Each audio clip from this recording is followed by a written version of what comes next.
So I was at the thrift store the other day and I'm telling you, the thrift gods literally opened up the heavens and just shined this dress upon me. So beautiful. And you know what it reminded me of? It reminds me of a Gunny Sacks dress. Oh my god! Oh my god! Okay, so here's the thing. I don't like the top part of this dress. It's giving too much Little House on the Prairie for me. And I never wear dresses like this. And I know what you're thinking. Oh my god, she's gonna butcher this dress. And I know. I know. I am. I'm gonna turn this into a skirt. I have to. So today I'm gonna show you how you can flip a dress that you find at the thrift store into a skirt. And I'm gonna be showing you how I do one of my favorite waistbands ever, where it is flat across your stomach and then has elastic in the back. And the great thing about this is, once you have these measurements, you can take your measurement tape. Let's try that again. The great thing about this is once you have your measurements, you can take your measurement tape with you to the thrift store. You can measure the back or the front of any dress and figure out whether or not that dress will be perfect for this type of waistband, which is so helpful. Ow. So the first thing you're gonna wanna do is take a measurement of your waist and then go ahead and write that down. Then you're gonna wanna shift it down and do a measurement of your hips and then write that down. Let's do this.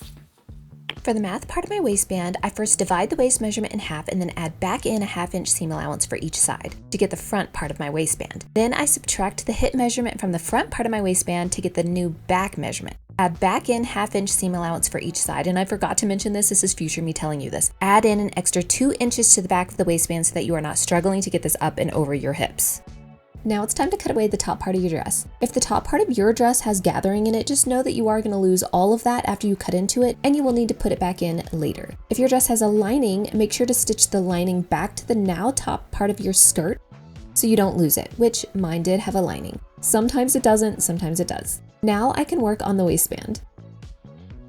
I like my waistband to be about 2 inches wide, so adding back in seam allowance, the width is going to be 5 inches in total. So when you fold it in half, you have 2.5 inches for both sides. So cut out your front waistband piece as wide as your measurement and 5 inches wide. Then cut out the back piece with those extra 2 inches in length, don't forget, and 5 inches wide. Now you can fold the waistband and press. Then you're going to open it back up, and you can put right sides together at this point at the sides and stitch the ends of the waistband together to make one long waistband.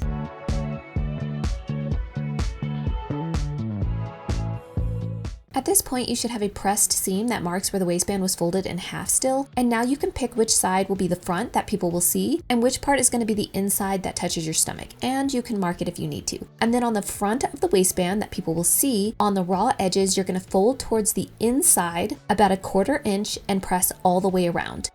At this point, the back part that is touching your stomach will be longer than the front, and you will always know which one is the front because you will have that folded over part. If your skirt needs any gathering or pleats, now is the time to add that back in. I added 2 long gathering stitches all the way around my skirt, and taking the top 2 threads, I pull them until they match up the front and the back of my waistband.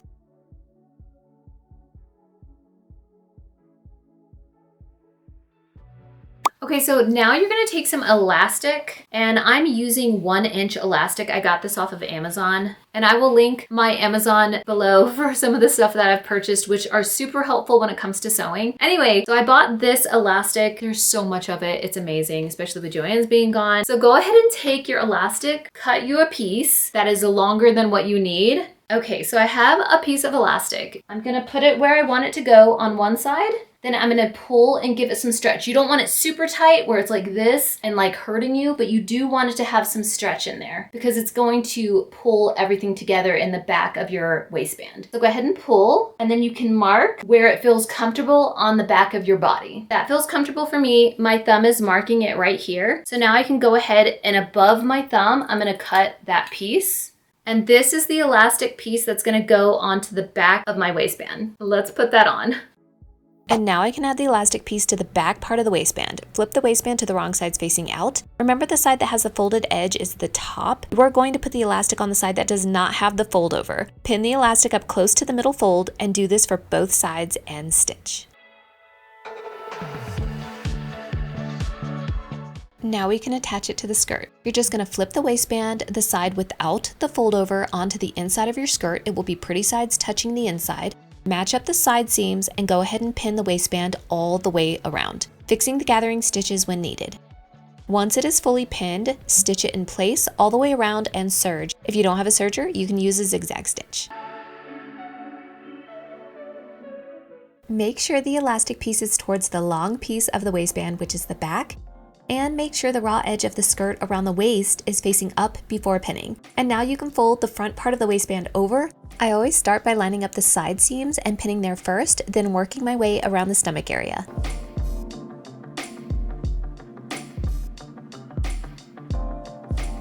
And when I get to the part with the elastic, I make sure the elastic is flat, and as it starts to get bunched, I pull the elastic towards the side without the pins until the waistband lays flat again, and I just continue pinning all the way to the end.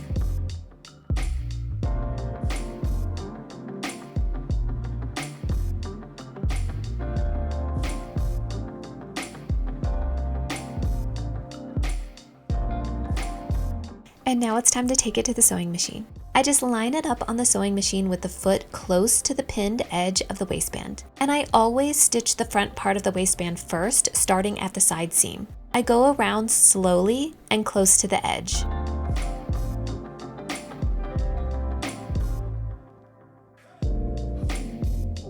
When I get to the part with the elastic, I make sure it is flat, and once it starts to bunch up, I just pull the elastic towards me and away from the machine until I have more flat space to keep on stitching.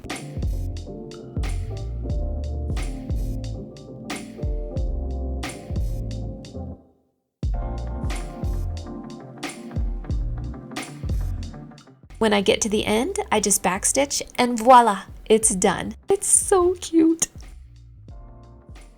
And your thrift flip is complete. You should have a skirt where the waistband is flat across your stomach and the elastic is in the back. Are you ready to see it? Enchanté.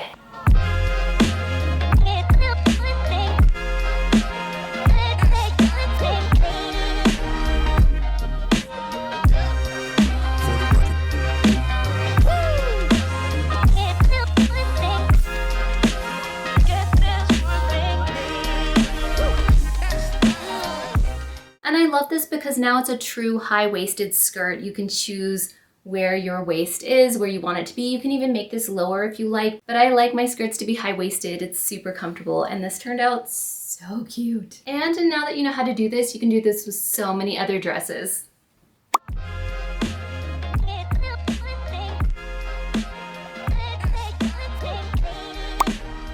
This is one of my favorite thrift flips ever because it's just so easy to do and you can get it done within like 3 hours. This one actually took me a few hours today, and that's because I was like super distracted. And then I did this one earlier this week and it turned out so cute. I'm just so happy with these. These are two of my favorite skirts now. And I hope that this helps you to be able to make your own waistband that is just like this one because it is my favorite waistband ever. It just gets rid of that excess bulk That you don't want around your stomach, if you know what I mean.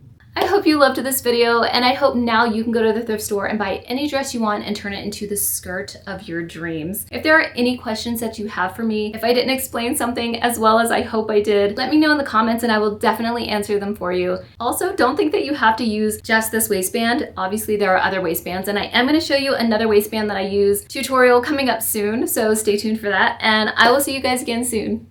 Bye!